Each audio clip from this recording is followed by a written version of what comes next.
It's always a little bit slower than I'd like. There we go. All right. So again, good morning. For those of you who don't know me, some of you, we had 11 new people come in. That's great. I'm the general supervisor. My name is Ed Hallman, and I'm in charge of the warehouse. I graduated from this program about 2.5 years ago. And the Salvation Army is my church. That's why I wear this uniform. It's just a symbol of my commitment to live my life in a certain way. And a few of you who are out here have done the same. And I attend the Citadel Church downtown, serve there as a Corps Sergeant Major, and I hope that some of you guys will join us, even when it's not mandatory. And we do have a little plug here. We do have a Bible study, discipleship class on Friday nights at 6 o'clock, and I hope many of you will join us. It's a good time. We have free sodas. So come join us. I thank the majors for asking me to speak today on the eve of Veterans Day. It is an honor anytime that I'm asked and have the opportunity to share God's word with you. And this is actually kind of supposed to be a Veterans Day themed message. I think that's appropriate. And it is, I promise. And I will get there, even if you don't hear it right away. I want to talk today about how we treat each other. So we've just gone through a major national election season, and we've elected a new president. The balance of power in Congress has shifted. One of the questions that we ask ourselves, throughout this nation, really, is how will this election affect our lives? There is some concern, as there always is, about how it'll affect the economy. How will it affect prices? Will the price of milk go up or down? What about the price of gas? Will businesses ultimately benefit? Will consumers benefit? Will I benefit? I watched a YouTube video just yesterday from one of my favorite automotive YouTubers who was analyzing how American and foreign automakers would be affected by the Trump presidency. Would the parts for a BMW E39 M5 go up or down, become more expensive? So education, healthcare, civil service, even recreational marijuana. These are all things, topics, issues that we debated and were impacted during this election season. But do you know what elicits the most primal concern and fear inside me? It's not the economy. It's not even education. It's how will this election affect how we treat each other as people? How will I be treated? How will my friends be treated? My family members, my neighbors, my church? Regardless of who you supported this election, some of the most disturbing aspects of the campaigns had to do with all the negative rhetoric, the way that we treated our fellow Americans, and it occurred on both sides. Trump supporters referring to Puerto Rico as an island of garbage. Joe Biden referring to Trump supporters as garbage. It's got really, really ugly, and at times really personal. Just yesterday, I was talking with my parents and my sister about the fact that black students are now getting text messages, on their phones, hateful, racist messages. And this is after the election. It's disturbing. Why are we treating each other this way? Speaking of veterans, some of the most bitter aspects of our conflicts overseas involve how we treat combatants, that are imprisoned, how locals treat our troops, and vice versa. And I do see it happening even right here at this ARC as well, some ugliness, I mean. We as humans have come up with some really effective and creative ways to treat each other poorly, whether that be by bullying or name calling, or one particularly insidious method that's maybe kind of new, ghosting. Remember HALT? Hungry, angry, lonely, tired? Eugene in the sorting room was just talking about that this past Friday. Hungry, angry, lonely, tired. If you trigger one of these things in us, it brings you a little bit closer to acting out in some way, maybe even by relapsing. Now here in this house, we feed you and we provide you a comfortable bed to sleep in, but the angry part and the lonely part, this community has more to do with combating those things than we do as an institution. You can bully someone and trigger their anger, or you can withdraw from them and trigger their loneliness.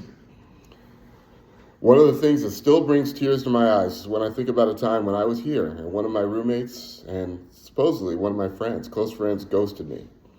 We were a tight little group, 3 or 4 of us. We ate our meals together, we exchanged books, we played games, hung out.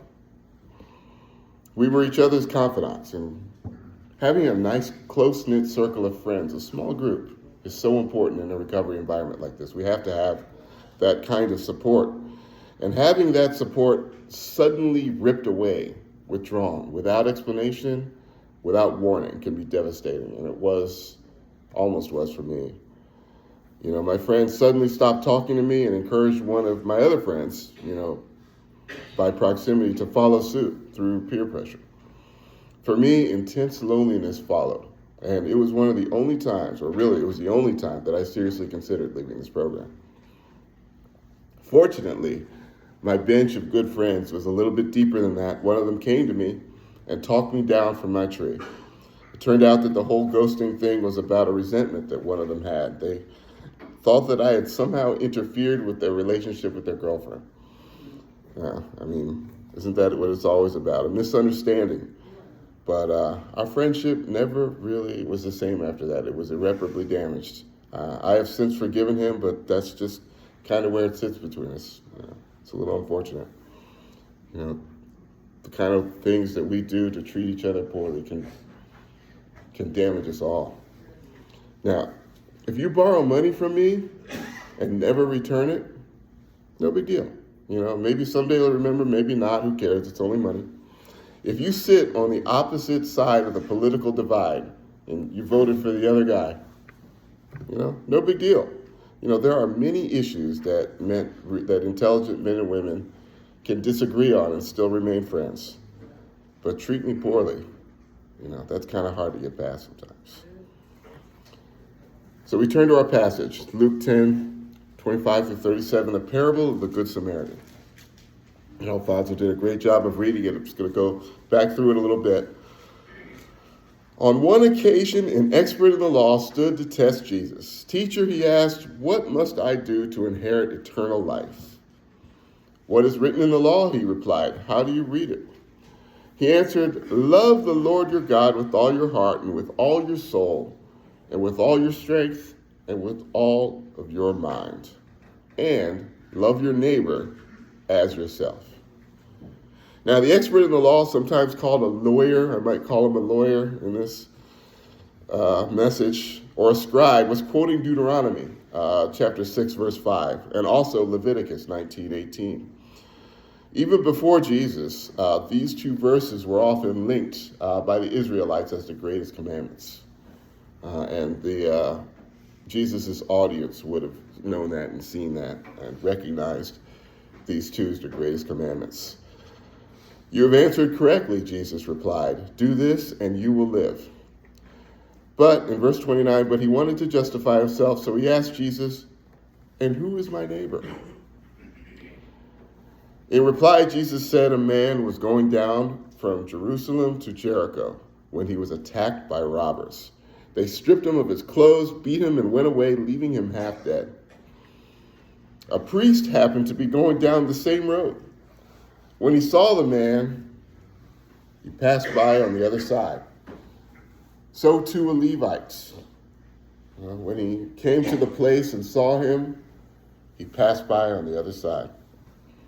But a Samaritan, as he traveled, came where the man was, and when he saw him, he took pity on him. He went to him, bandaged his wounds, pouring on oil and wine, and he put the man on his own donkey, brought him to an inn, took care of him. The next day he took out 2 denarii and gave them to the innkeeper. A denarii is like a day's wages, a silver coin. gave them to the innkeeper, said, "Look after him, and when I return, I will reimburse you for any extra expense you may have." See, he wanted to take on the full responsibility of caring for this man. Which of these three do you think was the neighbor to the man who fell into the hands of the robbers? The expert of the law replied, "The one who had mercy on him." Jesus told him, "Go and do likewise." Now, a bit of context, lest that you think that the priest and the Levite were just completely callous. Levites are sons of the tribe of Levi. They were set apart by God to be assistants to the priests, help out in the tabernacles and in the temples. And they were, like the priests, governed by the book of Leviticus, Levi and Leviticus. And in the 21st and 22nd chapters, there are listed many ways that a priest or a Levi could become unclean. It's not good to become unclean. They may have thought that this man, the assault victim, was dead. Touching a dead man would make them unclean, and therefore unable to perform their temple duties. Now, this is a nuisance for sure, but the story actually says that they were heading down the same road, away from Jerusalem. So presumably, they had already performed their duties for the day. They'd become clean again when nightfall came, so no real danger there. It's more likely that their status as aristocratic elite prevented them from stopping and helping out, someone they considered trash. Jesus' listeners would have understood and expected this kind of snobbery on the part of the priest and the Levite.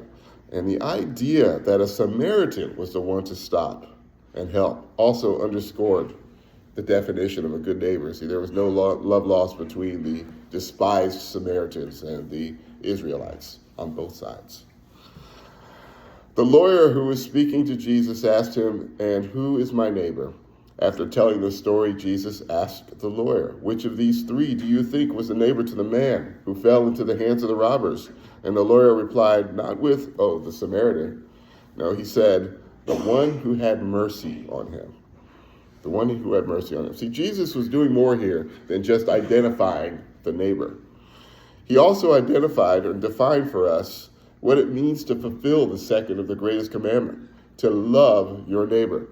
Now, it's easy to get all riled up with righteous indignation after hearing this story. To believe that, most of us would like to align ourselves with that Samaritan. We believe that, of course we would have stopped to help the man. We're not going to just leave him like that. But a couple things that we have to remember. First, it's likely that none of the three in this story actually saw the assault take place. They only saw the aftermath. And what was that aftermath? They saw a beaten, disheveled man, poorly clothed, perhaps bloody, lying on the side of the road, perhaps not moving. Maybe he was only in his boxers or whatever the biblical era equivalent of boxers was. I listened to a story just the other day by one of you who was telling me that they saw a young man walking down the street pushing a cart, dressed only in underwear.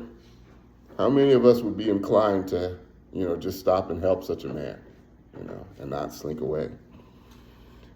Don't we see men and women on the side of the road in obvious need of help every day, even here, right here on Beach Boulevard? Maybe they're flying a sign, asking for money, coming to your window and telling you they just need $2 so they can get on the bus. Do we help? Sometimes not. And I'm not suggesting that any of us are wrong by not stopping every single time we see a homeless person on our way to work. We would never make it to work. But maybe we can become a little bit more intentional in our efforts to do what we can. And that brings us to the Veterans Day part of this message. See, Veterans Day is indeed a sacred and important remembrance. Like Memorial Day, it honors those who served in the military. And while Memorial Day focuses on those who gave their lives in combat or succumbed to their wounds sustained in combat, Veterans Day focuses on those who served honorably that are still alive.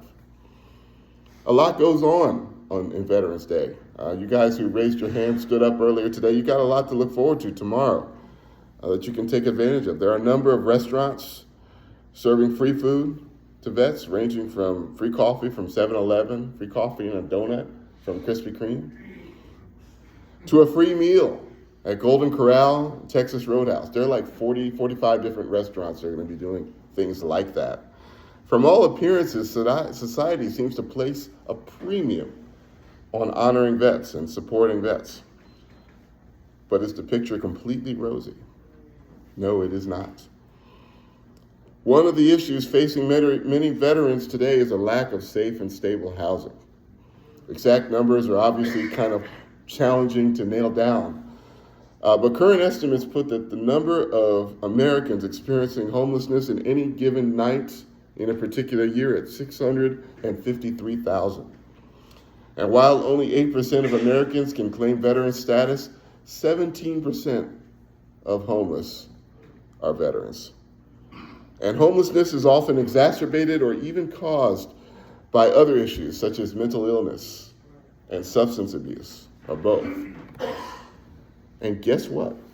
Our veterans are our neighbors.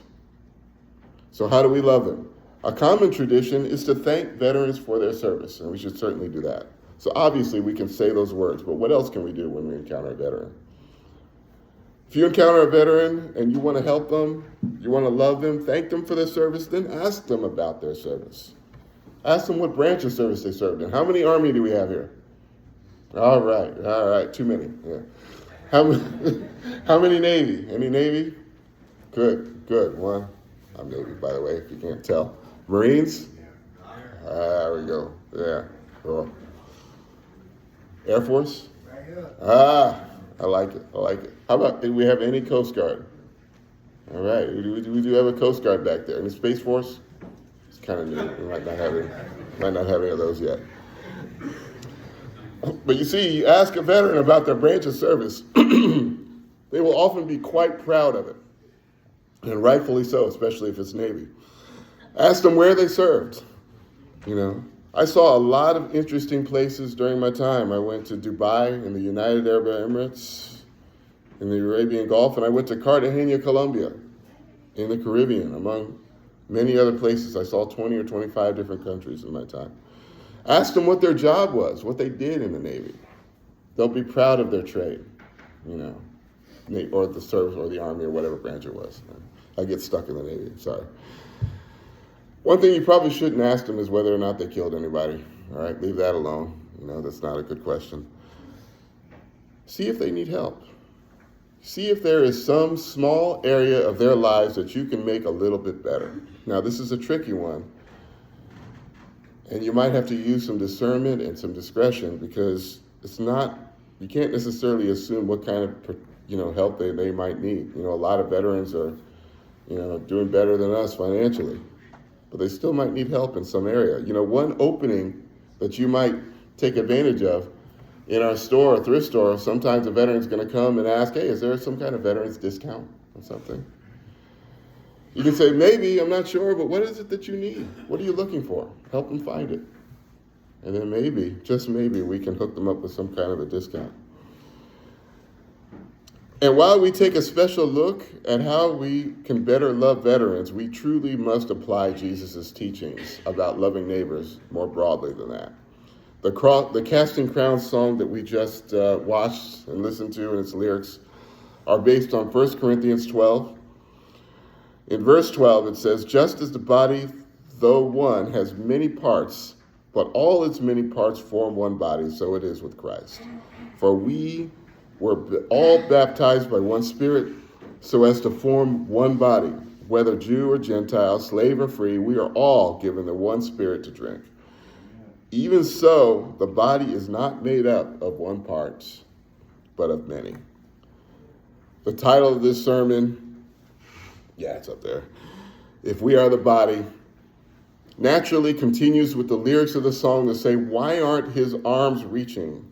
Why aren't his hands healing? Why aren't his words teaching? In other words, why are we ignoring the cries of those who need help? Why are we judging those who are different from us? Why when they have maybe different challenges that they are facing, physical challenges, mental challenges, educational challenges. Why are we allowing any of our brothers here to feel angry or lonely? If we call ourselves Christians, why are we not loving our neighbors? So that homeless guy that we pass on the street is not just about handing them a $5 bill.